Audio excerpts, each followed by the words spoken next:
오늘은 사사기 강의 첫 번째 시간으로 유다가 올라갈지니라 이런 제목으로 하나님의 말씀을 전하겠습니다. 여호수아서에서부터 이어지는 또 하나의 역사서인 사사기는 여호수아의 죽음 이후에 선지자 사무엘에 이르기까지 약 350년간의 이스라엘의 암흑기의 역사를 보여주고 있습니다. 불세출의 지도자 모세가 죽고 그리고 그 이후에 가나안 정복을 이끈 여호수아까지 죽고 나자 이스라엘은 급속히 이방 문화의 영향을 받으면서 죄악의 길로 접어들게 됩니다. 이에 하나님께서는 이스라엘의 주변의 열강들을 통해서 이스라엘을 징계하시게 됩니다. 그렇지만 영원히 그들을 징계하는 것이 아니라 이스라엘 백성들이 그 고통 가운데서 하나님께 부르짖으면서 그들의 죄를 회개하고 구원을 간청했을 때 하나님께서는 그들의 간구를 들으시고 마음을 돌이키셔서 하나님께서 예비하신 영웅들을 혜성처럼 등장시키셔서 그들을 통해서 원수들을 물리치시고 그리고 민족과 나라를 구하게 하신 그런 역사들이 사사기에는 파노라마처럼 펼쳐져 있습니다. 사사기에는 이러한 사건들이 순환적으로 계속해서 반복적으로 나타나는 그런 구조를 보여주는데, 그러한 이야기의 중심에는 하나님의 뜻 가운데 붙들려 평범한 사람들이었지만 비범하게 쓰임을 받았던 사사들이 등장하고 있는 것을 볼 수 있습니다. 사사들을 세워서 이스라엘을 고난 가운데서 건지시는 하나님께서는 이 사사기의 기록을 통해서 자기 백성들을 끝까지 버리지 아니하시고 건지시고 붙드시는 그런 하나님의 사랑과 인자와 자비하심을 강조하시면서 이 위대한 주제를 사사기 속에 담아내고 계시는 것을 보게 됩니다. 이것이 사사기를 통해서 우리에게 주시는 풍성한 은혜인 것이죠. 사사기의 저자는 사무엘일 가능성이 높다고 초대교회의 전승을 근거로 여러 학자들이 입을 모으지만 결과적으로는 누구인지 분명하지는 않습니다. 구약 성경을 이 구속사적인 관점에서 살펴보면 여호수아의 이 가나안 침공은 예수 그리스도의 십자가를 통한 승리를 예표하는 것으로 그렇게 해석이 되어집니다. 그리스도의 십자가의 사건은 사탄의 머리를 짓밟는 그런 것이었습니다.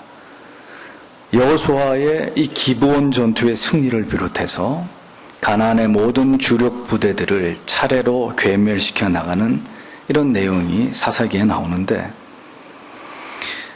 그러나 패잔병들은 여전히 잔존하고 있어서 이제 이들을 소탕하는 문제는 이스라엘의 각 지파의 몫으로 남겨지게 된 것을 봅니다.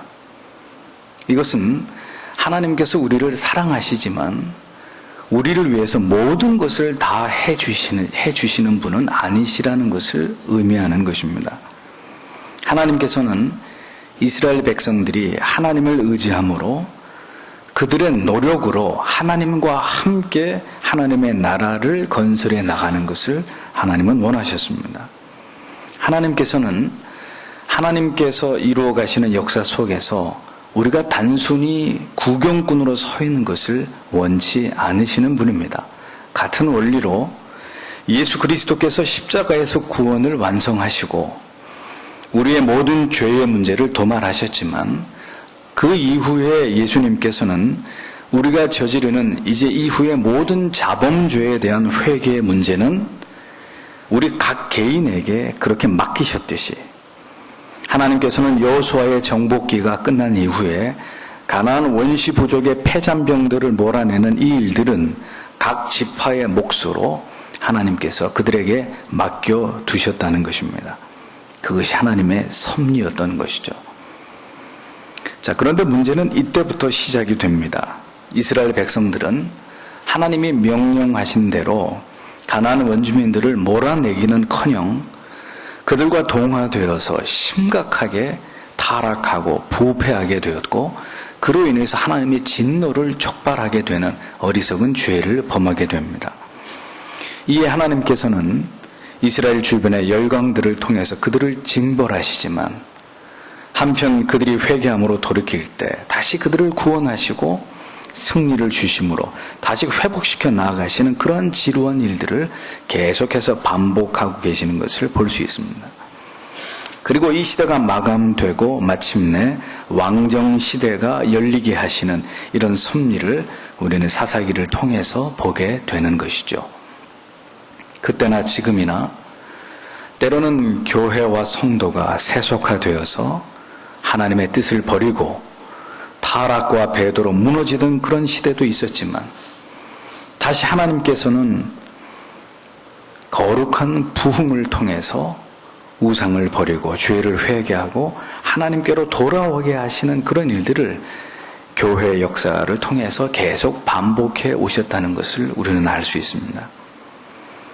하나님께서 사사를 들어서 이스라엘의 혼란 속에서 질서를 세우시고 하나님의 뜻을 계속해서 이루어 나가셨던 것처럼, 우리는 오늘 이 죄악으로 혼란스러운 시대 속에서 여전히 하나님의 교회와 성도들이 온갖 비진리와 세속화 속에서 휘청거리고 있지만, 하나님께서는 그 시대의 사사들을 세워서 이스라엘 백성들을 도탄 속에서 이끌어내셨듯이 이 혼란스러운 시대 속에서도 하나님께서 예비하신 이러한 걸출한 하나님의 사람들을 통해서 그들이 목회자이건 혹은 평신도이건 간에 하나님의 교회와 성도들을 깨우고 그들을 회개케 하시는 도구로 사용해 나가실 것이라는 이런 위대한 교훈과 소망을 우리는 사사기를 통해서 발견할 수 있다는 것입니다. 난세에 영웅이 난다는 말이 있습니다. 지금의 한국 교회와 이 민족은 진실로 하나님의 심판이냐 부흥이냐의 기로에 서 있습니다. 심판이면 재건을 위한 영웅이 필요할 것이고, 부흥이면 그 부흥의 불꽃을 발화할 하나님의 사람들이 필요할 것입니다. 사사기를 통해서 저는 여러분들의 마음속에 내가 이 시대에 21세기에 이렇게 하나님 앞에 쓰임을 받는 사사가 되어야 되겠다, 이런 거룩한 비전을 품을 수 있게 되면 좋겠습니다. 이 사사라는 개념은 재판관이라는 의미가 있지만, 사실은 우리가 생각하는 어떤 법적인 지위를 가진 재판관의 의미는 아니었습니다. 그들은 이스라엘 백성들 사이에 사소한 분쟁이 일어날 때 하나님의 말씀에 입각해서 옳고 그름을 분별해주고 그들의 해야 할 일을 가르쳐주는 일종의 카운셀러였고, 평신도 지도자였으며 목회자였던 그런 사람들이 사사였습니다. 단지 하나님의 말씀을 먼저 깨달아서 백성들을 그 말씀의 원리에 입각해서 지도하고 그들의 어려움을 도와주는 역할을 했던 사람들이 바로 사사였다는 말입니다. 그러나 그들은 또 한편 그들의 민족이 위기에 처하면 곧바로 일어서서 무서운 전사로 돌변했던 그런 사람들이기도 했습니다. 성경만 연구하고 재판에서 시비나 가려주는 그런 사람들이 아니라, 그들은 하나님의 나라가 위기에 처할 때 하나님의 능력의 손에 붙들려서 원수들의 목을 치는 그런 장수들이 되었던 것이죠. 그리고 그 전쟁이 승리로 끝나면 다시 평범한 성도나 목회자의 삶으로 돌아와서 조용히 하나님의 말씀을 가르치고 백성들을 돌보는 그런 일들을 감당했던 사람들이 사사였습니다. 그들은 각계각층의 사람들로 구성이 되어 있었고, 그들 가운데 대부분은 평범한 삶을 살아가고 있었던 그런 사람들이었습니다. 이러한 사실은 우리에게 큰 소망을 가져다 줍니다. 하나님께서는 오늘도 이렇게 우리 가운데 주권적으로 하나님의 사람들을 선택하셔서 하나님의 나라를 위해서 그러한 자들을 사용해 주실 것이라는, 우리 같은 평범한 사람들을 하나님의 나라의 영광을 위해서 사용해 주실 것이라는 이런 거룩한 기대와 소망을 우리가 가질 수 있기 때문이죠. 사사기 강의를 시작하면서 바로 이 시대에 이와 같은 사사들이 이곳저곳에서 일어나서 다시 한번 위기에 처한 이 나라와 민족을 위해 쓰임을 받는 그런 위대한 사사들, 이 시대에 하나님이 쓰시는 사람들, 하나님의 일꾼들이 일어나는 그런 교회가 되기를 간절히 소망하면서 이 사사기 말씀에 대한 강론을 시작을 하려고 합니다. 절대로 그냥 사는 인생이 되어서는 안 됩니다. 하나님의 나라를 위해서 무엇인가 기여하는 인생을 살다가 주님을 배우고자 하는 그런 비장함이 여러분들의 마음속에 있어야 합니다. 하나님은 이 세상에서 무의도식하다가 그리고 늙어 병들어 그렇게 주님 앞에 오라고 우리를 이 세상에 보내시지 않았습니다. 이 시대는 그런 자들을 찾고 기다리고 있다는 사실을 기억하셔야 합니다. 사사기 1장 1절을 보면 흠정역이 이렇게 번역을 합니다. 이제 여호수아가 죽은 뒤에 이스라엘 자손이 주께 여쭈어 이르되 우리를 위해 누가 먼저 올라가서 가나안 족속을 치고 그들과 싸우리까 하니, 이렇게 번역이 되어 있습니다. 자, 지금의 상황은 이스라엘 백성들에게 매우 낯선 상황이었습니다. 걸출한 지도자 모세와 그의 뒤를 이어서 아주 모범적으로 이스라엘을 잘 다스려왔던 여호수아마저 죽고 난 다음에 그들은 지금까지 이러한 훌륭한 지도자들의 영도를 통해서 여기까지 오게 되었는데 이제는 누구도 의지할 지도자가 없고 그들을 위해서 결정을 내려주는 사람이 없는 그런 혼란스러운 상태에 이르게 된 것이죠. 이제는 모든 결정을 그들 스스로 내리고 행동해야만 되는 그런 상황에 직면하게 된 것입니다. 여호수아가 죽고 난 이후에 이제 이스라엘은 1인 지도 체제에서 지파 동맹 체제로 전환을 이루게 됩니다. 여호수아는 자신의 죽음을 앞두고 이스라엘 자손이 여호와를 굳게 신앙해야 될 것에 대해서 거듭 그가 강조했던 것을 볼 수 있습니다. 그러면서도 정작 자신이 후계자를 세우지는 않았는데, 물론 그 이유는 하나님께서 그것을 허락하지 않으셨기 때문입니다. 하나님께서는 여호수아가 죽고 난 이후에 이제 이스라엘 백성들의 왕으로 하나님이 직접 이스라엘을 다스리고 통치하시고자 하셨기 때문입니다. 따라서 이제 이스라엘은 여호와 하나님만을 의지함으로 가나안 정복을 완성해야만 되는 그런 시점에 서 있었던 것입니다. 그들은 이제 이와 같은 혼란스러운 상황 속에서 그들이 무엇을 어떻게 해야 할지를 하나님께 묻고 있었던 것입니다. 언제나 그 지도자의 진가는 그가 죽고 난 이후에 혹은 그가 떠나고 난 이후에 드러나는 법입니다. 이스라엘은 다행히도 여호수아가 죽고 난 이후에 이 매우 어려운 때에 그들은 즉시 하나님께 묻는 것으로 그들의 다음 행동을 결정하기를 원했던 것을 볼 수 있습니다. 이것은 여호수아의 유언과도 같은 당부가 있었기 때문이죠. 언제나 하나님의 자녀는 하나님께 묻는 것을 가장 중요하게 여기고 이것을 잊지 말아야 합니다. 다행히 여호수아가 죽고 난 이후에 그나마 여호수아에게 신앙의 지도를 잘 받은 백성들이 아직 생존하고 있었기 때문에 그들은 그 위기 가운데서도 하나님께 묻는 것으로 모든 문제를 풀어나가고자 했던 것을 볼 수 있는 거예요. 하지만 이제 이후에는 그나마 살아있던 여호수아를 통해서 신앙의 지도를 받았던, 그나마 살아있던 이런 모든 기성세들이 다 죽게 되죠. 그리고 나서 이제 여호와를 알지 못하는 세대들이 일어나게 되는데 그들은 여호와를 섬기지 않고 그 하나님의 목전에서 악을 행하는 일들이 일어나게 되는 것을 사사기 저 후반부에서 보게 됩니다. 자, 이런 것들을 보면 우리에게 다음 세대를 위한 신앙 교육이 왜 중요한지에 대해서 아무리 강조해도 지나침이 없다는 것을 다시 한번 우리가 깨닫게 될 수 있는 그런 부분입니다. 신앙의 훌륭한 매뉴얼들은 다음 세대로까지 이어지게 해야 돼. 그것이 교회가 해야 될 일입니다. 우리에게 훌륭한 교리와 신조와 신학체계와 사상이 남겨져서 우리가 그 조상들이 걸어간 그 옛 길을 답습하면서 우리가 개혁신앙을 지켜나가고 있듯이 이 바른 신학과 교리를 다음 세대까지 이어주어야 될 그런 거룩한 사명이 우리에게 있다는 사실을 우리는 망각해서는 안 됩니다.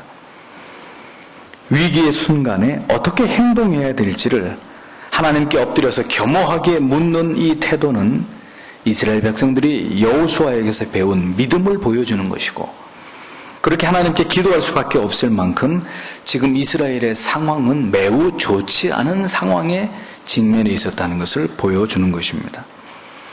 여기서 우리 중이라는 말은 우리를 위하여라는 말로 번역될 수도 있는데, 따라서 이스라엘 백성들을 위해서 누가 가장 먼저 전투의 선봉에 설 것이냐, 지금 그것을 하나님께 여쭈어보고 있는 그런 상황이었습니다. 여호수아가 죽고 난 이후에 이스라엘의 전투 양상은 어떤 변화가 생겨났습니다. 이제는 이스라엘이 연합을 해서 전투를 수행하는 것이 아니라 각 지파별로 분배된 지역을 각 지파들이 알아서 각계 전투를 통해서 그 땅을 차지하도록 이렇게 전투의 양상이 바뀌어졌어요. 자, 이런 상황에서 이제 어떤 지파가 가장 먼저 선봉에 서서 이 전투를 수행할 것인가, 자, 이것을 결정해야 되는 중요한 그런 순간에 이스라엘 백성들이 서 있었던 것입니다. 가장 선봉에 서는 일, 어떤 일이든지 가장 처음으로 그 일을 시작해야 되는 일은 언제나 부담스럽고 또 가장 잘해야만 되는 일입니다. 최전선에는 항상 최정예 부대가 주둔해 있지 않습니까? 왜 그럴까요? 개전이 되면 가장 먼저 전투에 투입이 되어서 기선을 제압해야 되기 때문입니다. 그래서 승기를 잡아야 그 전쟁을 유리하게 이끌어갈 수 있기 때문에 항상 최전방에는 최정예 부대가 주둔을 하고 있는 거죠. 자, 이 선봉에 서야 될 중요한 사명, 하나님께서는 누구에게 이 사명을 맡기셨을까요? 2절에 보면 주께서 이르시되 유다가 올라갈지니라 보라 내가 그 땅을 그의 손에 넘겨주었노라 하시니라, 이렇게 기록하고 있습니다. 하나님께서는 가나안 땅을 침공하는 일에 유다 지파가 선봉에 설 것을 지시하셨습니다. 왜 하나님께서는 장자의 지파도 아닌 유다 지파에게 이 일을 지시하신 것일까요? 이스라엘은 12개의 지파가 있는데 그 지파 가운데 장남에 해당되는 장자의 지파는 르우벤 지파였습니다. 그렇지만 르우벤은 여러 가지 면에서 장남으로서의 자질의 부족함을 드러냈습니다. 그의 급하고 다혈질적인 기질 때문에 그는 올바른 장남의 역할을 수행하지 못했습니다. 이스라엘의 실질적인 장남은 유다였습니다. 성경의 창세기 49장 10절에 보면 홀이 유다를 떠나지 아니하며 치리자의 지팡이가 그 발 사이에서 떠나지 아니하시기를 실로가 오기까지 미치리니 그에게 모든 백성이 복종하리로다 라고 이미 야곱의 축복을 통해서 유다가 영적인 장자의 복을 받았다는 것을 성경은 이야기하고 있습니다.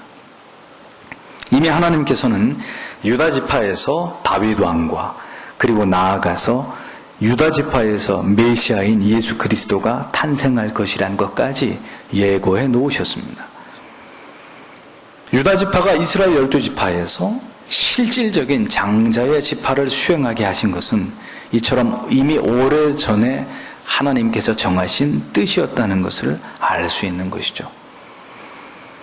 모세와 여호수아, 걸출한 지도자들이 더 이상 존재하지 않던 이런 혼란기에 하나님께서는 이제 유다 지파를 이스라엘의 새로운 지도 지파로 부상시키셔서 가나안 정복의 선봉에 세우신 것을 볼 수 있는 것입니다.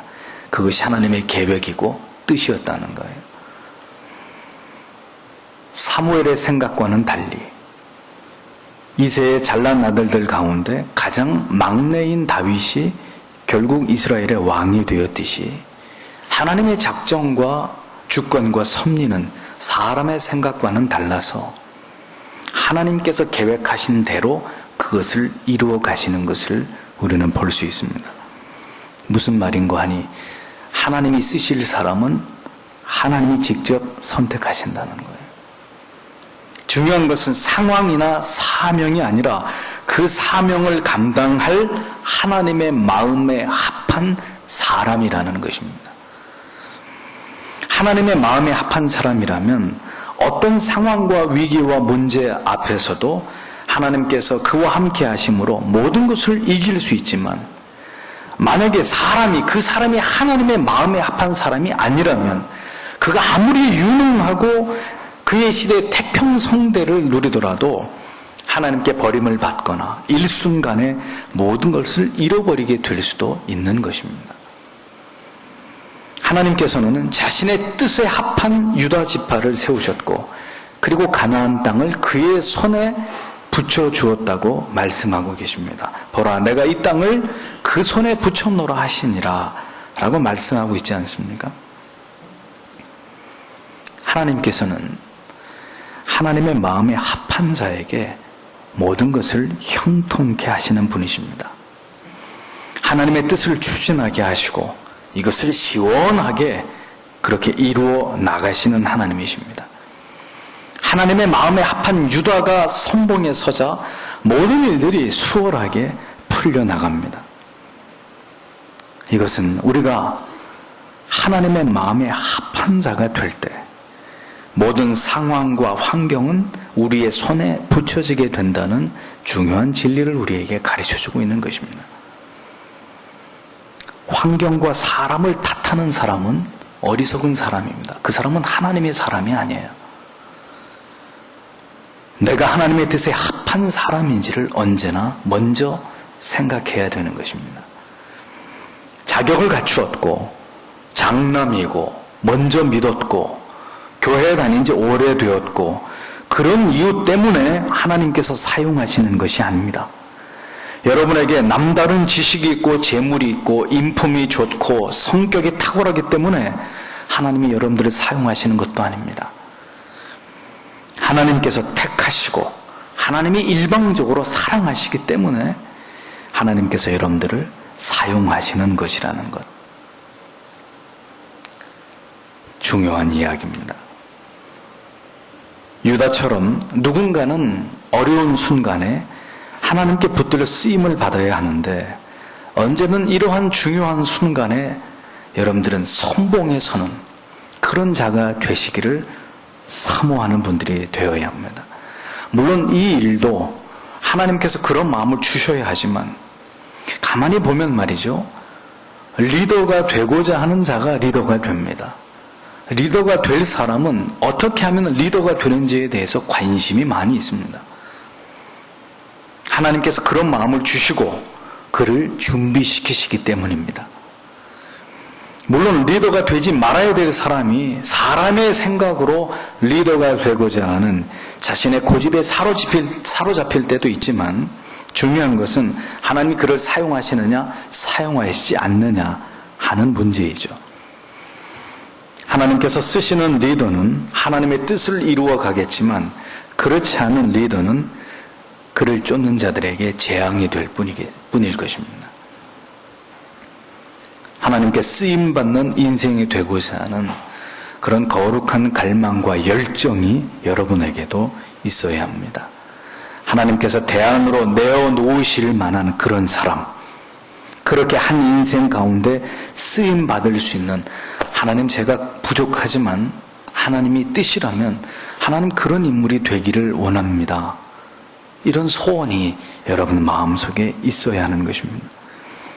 어려울 때 언제든지 하나님께 붙들려서 그 문제를 해결해내는 어떤 시대의 대안이 되고 하나님의 나라에 꼭 필요한, 주님의 교회에 꼭 필요한 그런 일꾼들이 여러분들 가운데 많이 세워져야 되는 것이죠.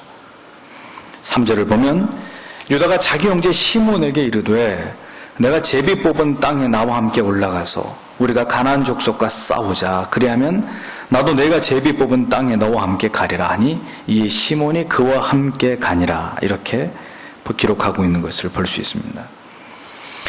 자, 하나님께 선택된 유다는 그 형제 시므온에게 함께 전투에 참여할 것을 제의합니다.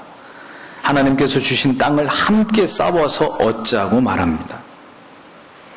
가나안 땅을 하나님께로부터 유업으로 받았고 그 땅을 하나님께서 자신들에게 붙이셨다는 것을 알고 있었지만, 일어나 나아가서 싸워서 그것을 얻지 않으면 그것은 소용이 없는 일이었습니다.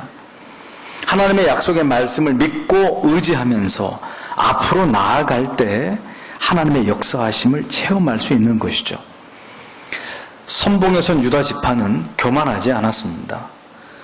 자신들의 힘만 믿고 의지하면서 나아가지 않고, 유다 지파는 하나님께 네가 선봉에 서라 라는 명령을 듣자마자 시몬 지파에게 도움을 청합니다. 원래 시몬 지파의 기업이 유다 지파의 기업 안에 포함되어 있기 때문에 함께 싸울 동기는 충분한 상황이었습니다. 그런데 유다 지파가 시몬 지파와 연합을 제의한 것은 결코 적이 두렵거나 자신이 없었기 때문이 아니었습니다. 하나님의 뜻을 이루어 나아감에 있어서 독단적으로 그 일을 하기보다는 협력과 그리고 연합을 통해서 함께 그것을 감당해 나아가는 것이, 그것이 하나님 보실 때 올바른 것이라고 믿었기 때문입니다. 사실 12지파 가운데 가장 막강한 지파가 유다 지파였습니다. 자신들의 단독적인 어떤 그 전략만으로도 얼마든지 전쟁을 승리로 이끌 수 있을 만큼 유다 지파는 강한 지파였습니다. 그러나 상대적으로 시몬 지파는 12지파 가운데 가장 수가 적은 아주 약소한 지파였습니다. 강한 지파인 유다 지파가 왜 가장 약한 지파인 시몬 지파와 손을 잡았을까요? 그것은 눈에 보이는 조건보다는 하나님께서 우리와 함께 하심을 믿는 믿음이 더 컸기 때문입니다. 비록 가장 수가 적은 지파이지만 하나님의 약속의 말씀을 믿고 의지할 때 하나님께서는 어떤 약자라도 강하게 만들어 주실 것이라는 믿음이 유다 지파에게 있었단 말이죠.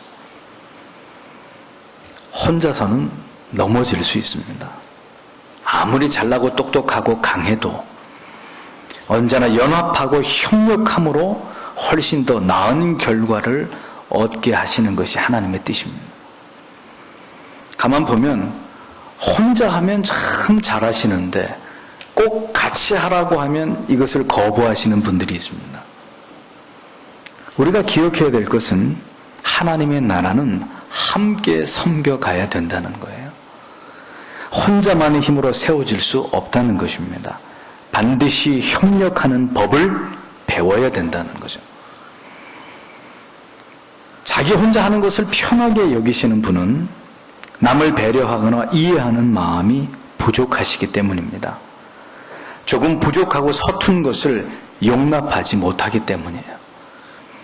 보통 완벽주의자들이 함께 일하는 것을 기피하는 경우들이 많이 있죠. 왜 그럴까요?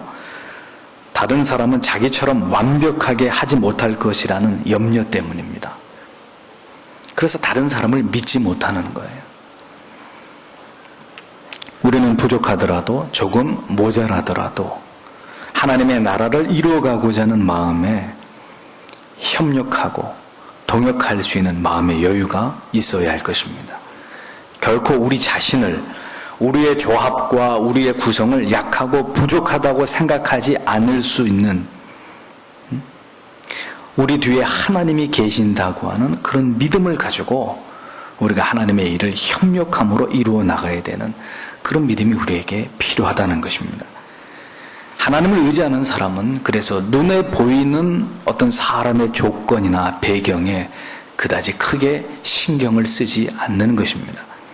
하나님을 의지하지 않는 사람이라야 학벌을 믿고 든든한 백을 의지하고 인간의 어떤 방편과 교활한 꾀를 의지해서 무엇인가를 해보려고 하지, 하나님을 의지하는 사람은 그렇게 하지 않는다 이거죠. 이길 전쟁 같으면 하나님이 이기게 해주시는 것이고, 질 전쟁 같으면 무슨 수를 써도 하나님이 그 전쟁에서 패배하게 하실 것이라는 것을 알기 때문입니다. 유다는 그런 넓은 가슴이 있는 지파였습니다. 한편 시몬 지파의 입장에서도 이런 제의를 받았을 때 우리는 못합니다. 우리는 가장 약합니다. 할 수 없습니다. 아니 어찌 가장 강한 유다 지파가 우리같이 가장 약한 지파와 동맹을 하려고 할까? 우리는 창피해서 그렇게 못합니다. 거절하거나 뺄 수도 있었을 터이는데 그들은 그렇게 하지 않았습니다. 그들은 기꺼이 하나님의 뜻을 받들어서 그 일에 수종 들고자 하는 담대한 믿음과 용기가 있는, 내 자존심 따위를 중요하게 생각하지 않는 그런 지파가 또 시몬 지파였다는 것을 알 수 있습니다. 우리가 하나님을 의지한다면 하나님께서 함께 하시고 이 전쟁에서 승리를 주실 것을 확신한다면 약한 자와 파트너를 이룰 수 있는 그런 도량을 가진 자들이 되십시오. 강한 자들의 조합만이 반드시 승리를 얻게 되는 것이 아니라 약한 자들과의 연합을 통해서도 하나님은 영광을 받으시겠다고 하면 그대로 된다는 것을 잊지 마셔야 합니다. 엘리트로 이루어진 집단과 엘리트로부터 가장 열등한 사람과 함께 팀을 이룬 이 그룹과 두 개의 그룹을 만들어 놓고 각각의 미션을 주었습니다. 주어진 시간 안에 끝내야 되는 미션에 대해서 어떤 그룹이 시간 안에 그것도 탁월한 방법으로 이 미션을 수행해냈을까요? 엘리트들이 모인 집단이 가장 탁월한 결과를 냈을 것 같은데 사실은 이 실험의 결과는 다양한 능력을 가진 사람이 모인 이 그룹에서 완벽하게 시간 안에 그것도 탁월한 방법으로 결과를 도출해냈습니다. 왜 그런 일이 벌어졌다고 생각하십니까?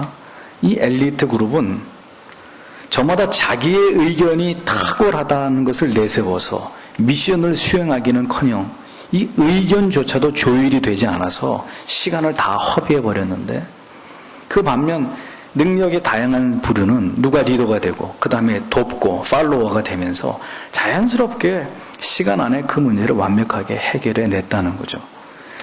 자신의 강함을 의지하는 사람들은 패배하게 되어 있습니다. 협력하지 못하는 사람은 실패하게 되어 있습니다.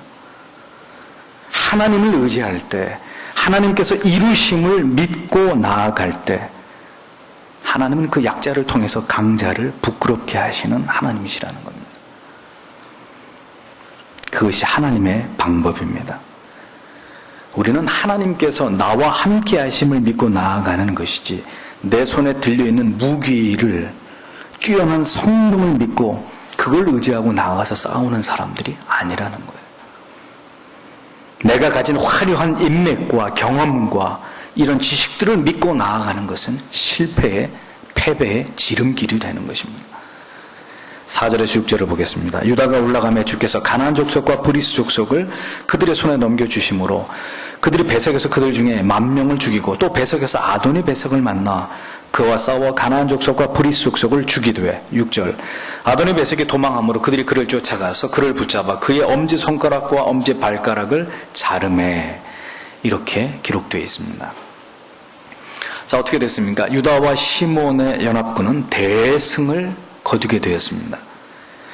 가나안 족속과 브리스 족속을 상대로 벌린 전쟁에서 하나님께서는 유다의 편에 서 계심으로 그들이 베색이라고 하는 곳에서만 10,000명을 죽였다고 기록을 하고 있습니다. 하나님께서는 이 사악한 민족인 가나안의 부족들을 하나님의 의로운 백성들을 통해서 징벌하고자 하셨고 그 땅을 하나님의 택한 백성들로 하여금 차지하게 하셨습니다. 그것이 하나님의 뜻이었단 말이죠. 하나님의 뜻과 계획을 믿고 의지하고 나아갈 때 하나님은 반드시 그들과 함께 하신다는 것을 성경은 우리에게 보여줍니다. 자, 그렇다면 성도의 삶에선 어떤 것이 중요한 것이냐? 성도의 삶에서 모든 것은 하나님이 보시기에 분명하고 합당하고 정당한 대의 명분이 있어야 합니다. 우리의 결정이 하나님이 보시기에 합당해야 된단 말이에요. 하나님의 뜻을 이루기 위한 목적으로 순종하고 헌신하고 수고하고 애쓰는 것일 때에 하나님이 반드시 하나님의 자녀들과 함께 하시고 그들을 도우시고 승리를 주시는 하나님이십니다. 그래서 무엇을 위한 싸움인지가 중요하다는 거예요. 하나님께 승리를 달라고 기도하기 전에 이 싸움에서 이겨야만 하는지에 대해서 하나님께 분명히 우리가 답을 할 수 있어야 돼요. 왜 하나님이 이 전쟁에서 이겨야 되겠습니다. 왜 이겨야 되는데? 거기에 대해서 분명히 우리가 하나님 앞에 할 말이 있어야 되는 거예요. 하나님 공부를 잘하게 해주십시오. 하나님 좋은 대학에 들어가게 해주십시오. 하나님 취직, 결혼, 사업 위해서 여러분 기도하실 때 우리에게 중요한 것은 무조건 잘 되게 해주십시오. 우리의 손을 들어주십시오가 아니란 말이에요. 그런 기도에 대해서 하나님은 응답해 주실 이유가 전혀 없으신 분입니다. 이것이 하나님의 뜻을 이루어드리기 위한 나의 결정입니다. 하나님께 영광을 돌려드리기 위한 나의 기도의 제목입니다. 이런 당위성이 있어야 된다는 거예요. 하나님의 뜻이 모두 승리하게 하시고 나의 소원을 이루어 주시는 것만은 결코 아니지만 하나님의 뜻을 이루어드리고 하나님께 영광을 돌려드리고자 함이 분명한 목적이라면 하나님께서는 진실로 우리의 그 마음의 중심을 헤아려 보시고 그리고 테스트해 보시고 정말 그게 너를 위한 것인지 나를 위한 것인지 하나님 시험해 보시고 난 다음에 우리의 중심이 정말 하나님 보실 때 합당하면 하나님은 반드시 그 일을 이루어 주시는 분이에요. 그렇기 때문에 대의 명분이 없는 지저분한 싸움을 하면 안 됩니다. 성도는요. 네? 교회는 자존심 대결하는 것이 아닙니다. 성도 간의 치졸한 갈등으로 하나님 앞에 우리 스스로의 명예를 더럽힐 필요가 없는 거예요. 대의 명분이 없는데 뭘 위해서 싸우는 겁니까? 우리가 무엇을 구하든 그것이 하나님의 뜻에 합한 것이어야 된다는 것 잊어서는 안 됩니다. 승리가 필요하다면 승리를 주실 것이고 지혜가 필요하면 지혜를 주실 것이고 일할 직장이 필요하면 직장을 주실 것이고 여러분들을 위해서 하나님이 예배해 놓으신 것이라면 아무리 경쟁률이 치열한 자리라도 여러분들의 자리가 될 것입니다. 성도는 그러한 방식으로 자기 인생을 풀어가는 거예요. 하나님을 의지하고 나아가는 싸움에서 적이 많고 적고가 문제가 아닙니다. 무기가 강하고 약하고 이런 것들이 중요한 문제가 아니라는 거예요. 영적인 대의 명분이 분명할 때 하나님께서는 그들의 편에 서시는 분이라는 것을 여러분들은 잊지 않으셔야 합니다. 성경에 나오는 이 베색이라는 곳이 지금의 어디인지는 분명하지 않습니다. 다만 성경에 등장하는 베색 왕은 중요한 인물입니다. 그는 포악하고 잔인하기로 아주 소문이 난 그런 왕이었습니다. 아도니 베색이란 말은 이름이 아니고요. 베색의 우두머리 이런 뜻입니다. 그러니까 베색의 왕이라는 뜻이에요. 유다와 시몬의 연합군이 끝까지 추적을 해서 이 아도니 베색 그를 잡아가지고 베색 왕을 잡아가지고 어떻게 했습니까? 그의 엄지손가락하고 발가락을 모두 잘라버렸습니다. 고대 전쟁에서 적군의 손과 발을 자르고 혹은 두 눈을 뽑는 것은 아주 흔한 일이었습니다. 사사 삼선도 후에 두 눈을 뽑히는 수치를 당하지 않습니까? 이러한 처벌은 적에게 수치심을 주고 수족을 잘라서 다시는 도발을 하지 못하도록 복수를 하지 못하게 하기 위한 그런 뜻에서 좀 잔인하지만 손가락과 발가락, 엄지손가락 발가락을 절단해버린 거예요. 그럼 무기를 잡을 수도 없고 엄지발가락이 없으면 걷지도 못하잖아요. 다시는 전쟁에 참여할 수 없게 만들어버리는 것입니다. 아도니 베색의 엄지손가락과 발가락을 자른 것도 같은 이유에서였죠. 그런데 이렇게 엄지손가락과 발가락을 잘리운 아도니 베색 입에서 어떤 고백이 튀어나왔느냐. 7절을 보면 아도니 베색이 이르기를 전에 70명의 왕들이 엄지손가락과 엄지발가락이 잘린 채 내 밑에서 먹을 것을 줍더니 내가 행한 대로 하나님께서 내게 갚으셨도다 하니라. 이렇게 얘기를 합니다. 포악하기로 이루 말할 수 없는 인물이었는데 70명의 왕을 잡아다가 그들의 엄지손가락과 발가락을 자르고 개처럼 자기 상에서 떨어진 음식을 주워 먹게 하는 그런 굴욕을 주었던 인물이 자기라고 얘기하는, 내가 그렇게 했다는 거예요. 그런데 그 일을 행했던 자기 자신에게 누가?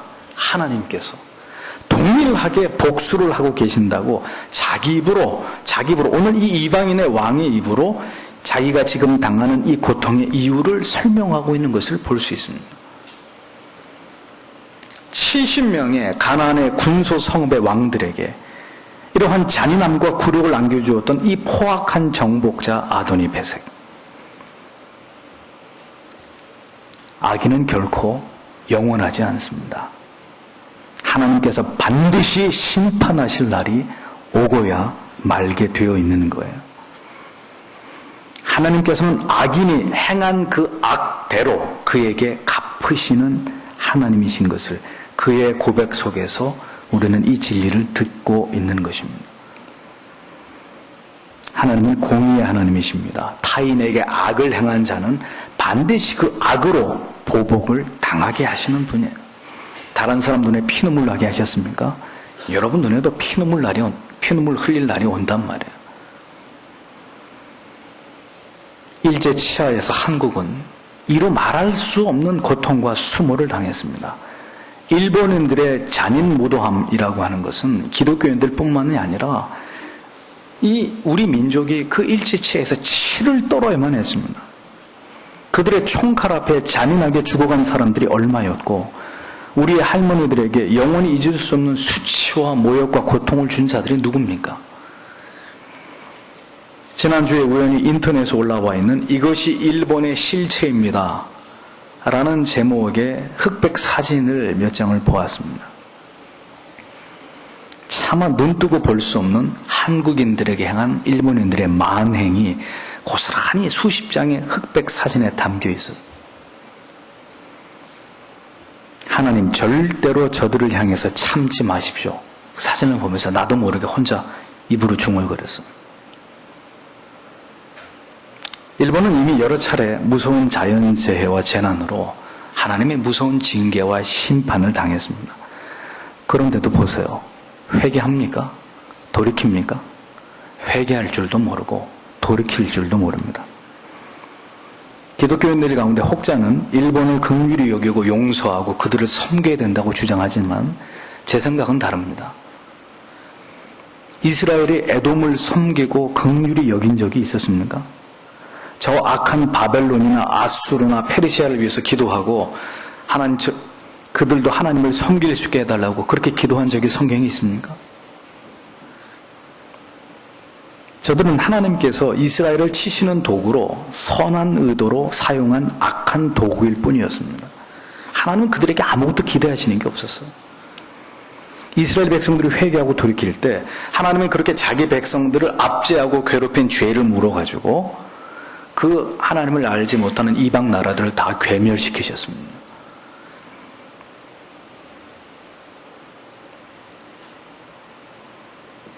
하나님께서 일본을 패망케 하실 때 히로시마와 나가사키에 원폭을 투하해서 그들의 죄를 물으셨던 것을 보십시오. 악인의 특징이 무엇인지 아십니까? 유기된 자들의 공통점은 결코 회개할 줄 모른다는 것입니다. 잘못을 저질러 놓고도 절대로 사과할 줄 모른다는 거예요.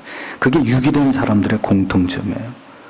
그것만으로도 그들에게 베풀어줄 자비는 없다는 것을 알아야 합니다. 어줍지 않은 박애주의를 실현하다가 북한에게서 우리가 얻은 게 뭡니까? 쓰나미 때문에 엄청난 피해를 입은 일본에게 성금을 모아다 준 게 언제였습니까? 그러니까 왜 그런 미친 짓을 하냐 이거죠. 고마워할 줄 모르는 짐승 같은 사람들에게 왜 사랑과 자비를 베풉니까? 저들에게 필요한 것은 저들이 여러 나라와 민족들에게 저지른 그 참혹한 뉘우치지 않은 죄에 대해서 저들도 동일하게 징벌을 받는 것입니다. 천황을 신이라고 여기면서 온갖 귀신과 우상을 숭배하는 저 나라는 영원히 지구상에서 사라져야 될 악한 나라고 악한 민족이에요. 우리가 신자로서 일본 민족을 위해서 할 수 있는 것은 딱 한 가지입니다. 그게 뭘까요? 회개하라. 천국이 가까이 왔느니라. 받아들이면 다행이고 그렇지 않으면 영원히 저주받은 민족으로 남을 수밖에 없는 거예요. 위대한 종교개혁가 말틴 루터의 나라 독일과 일본이 다른 것은 회개하고 돌이키느냐 회개하고 돌이킬 줄 모르느냐 그 차이란 말이에요. 하나님께서 왜 가나안 부족을 향해서 일말의 자비도 긍휼도 베풀지 않으셨는지를 기억하십시오. 그들은 전부 다 이렇게 아도니 베셋 같은 악인들이었기 때문입니다. 그들은 하나님의 진노를 촉발했고 그들이 저지른 악이 하늘에 사무쳤기 때문에 70명에 달하는 왕에게 가장 잔인한 악을 행한 아도니 베셋을 하나님이 어찌 그냥 내버려 두시겠습니까? 하나님께서는 유다와 시몬의 연합군을 통해서 이제 아도니 베셋에게 그 모든 악에 대한 책임을 물으시고 마침내 그를 심판하신 것입니다. 성경의 모세율법에도 고대 함무라비 법전에도 타인에게 가한 손상만큼 가해자에게도 동일한 형벌로 주어지게 하는 동태보복법이 존재하고 있는 것을 볼 수 있습니다. 따라서 아도니 베셋의 고백은 그가 진실한 회개에서 나온 말이 아니라 이런 고대에서도 존재했던 동태보복법, 인과응보에 의한 벌을 지금 내가 받고 있다라고 하는 자신의 신세에 대한 한탄일 뿐입니다. 다만 이러한 이방인의 왕이 그가 분명하게 자신에게 일어난 일이 하나님께서 자신에게 행하신 일이라고 고백하는 이 내용을 통해서 유다 지파와 시몬 지파의 승리가 하나님께서 주신 승리이고 아도니 베셋에게 나타난 것이 하나님의 공의의 심판이라는 것을 분명히 알 수 있는 대목이라 할 수 있는 거죠. 하나님께서는 이방인의 왕의 입을 통해서도 하나님의 행하시는 공의를 증언하게 하시는 그런 하나님이십니다. 하나님께서는 때때로 의인의 승리를 통해서 악인을 징벌하시고 하나님의 살아계심을 나타내기도 하십니다.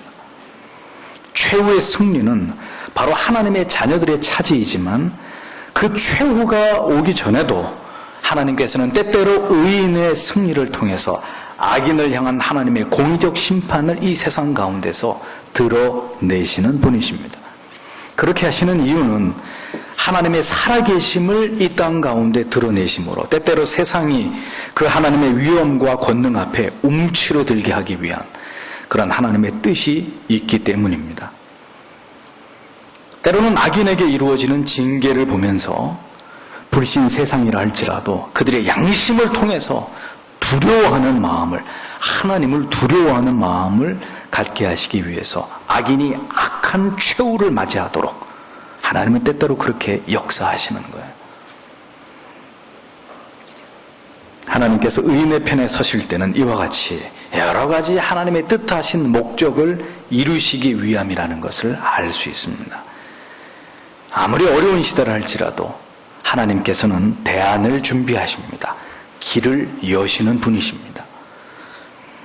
우리가 전혀 염려할 문제가 아니에요. 인류의 역사는 하나님이 뜻하시고 계획하신 대로 그렇게 진행되고 흘러갈 뿐입니다. 누구도 그걸 거스릴 수 없어요. 다만 하나님께서 이같이 어렵고 혼란스러운 때를 위해서 하나님을 지극히 사랑하고 하나님을 절대적으로 신뢰하는, 의지하는 그런 자들을 미리 준비해 놓으시는 하나님이시라는 거예요. 탈무드에 이런 말이 있습니다. 당신 주위에 훌륭한 지도자들이 없다면 그것을 원망할 게 아니라 당신 자신이 훌륭한 지도자가 되라는 말이 있습니다. 어두운 시대에 하나님께서 준비시키는 자들이 있단 말이에요. 어두운 밤바다의 등대와 같이 하나님이 이 어두운 시대에 그렇게 사용하시는 교회가 있다는 말입니다. 유다 지파처럼 시몬 지파처럼 함께 힘을 모아서 하나님의 뜻을 이루어 나갈 사명을 부여하실 하나님께서 준비해 두신 비장의 카드 같은 오늘 여러분 자신이, 여러분들의 자녀와 주님의 교회가 그러한 존재들이 되어야 되는 거예요. 저는 여러분들이 모두 그런 분들이 되시기를 축복합니다. 하나님께서 여러분들에게 기대하고 계신다는 것을 기억하십시오. 우리에게는 마지막 때에 주신 사명이 있다는 것 잊어서는 안 됩니다. 하나님이 그 일로 우리를 이곳에 부르신 거예요. 응? 비행기를 타고 가면서 어디로 가는 비행기입니까? 모르고 비행기 타는 사람 없죠? 누가 외부의 어떤 성도가 우리 교회에 와서 이거 보세요. 회영교회 성도님, 회영교회는 무엇 때문에 존재하죠? 당신은 왜 이 교회를 다니고 있습니까? 라고 질문할 때 주일학교에서부터 어른에 이르기까지 우리는 하나님 앞에 우리는 이것 때문에 존재합니다. 우리는 이 사명 때문에 우리는 하나님 앞에 이 좁은 길을 걸어가고 있습니다. 명분이 있어야 된단 말이에요. 하나님이 그 일로 우리를 부르셨습니다. 성도 여러분, 유다 지파처럼 하나님께서 여러분들의 이름을 호명하실 때 일어나 올라갈 준비가 되어 있으십니까? 저는 여러분 모두가 이 사사기의 강해의 말씀을 들으시면서 여러분 자신의 가치에 대해서, 여러분 가운데 어떤 분은 상당히 교만한 분도 있을 것이고 어떤 분은 상당히 자존감이 낮아져서 나는 아무것도 못해, 나는 하나님 앞에 있으나 마나한 하나님의 마음에 하나님께 수치스러운 난 그런 존재야, 이렇게 여러분들의 자존감이 무너지는 분도 계실 거예요. 인생을 이만큼 살아오시면서 돌아보니 하나님 앞에 잘한 것 아무것도 없고 내 인생이 이렇게 끝이 나버리는 것인가, 나는 이렇게 험한 인생을 살고 끝나는 인생인가.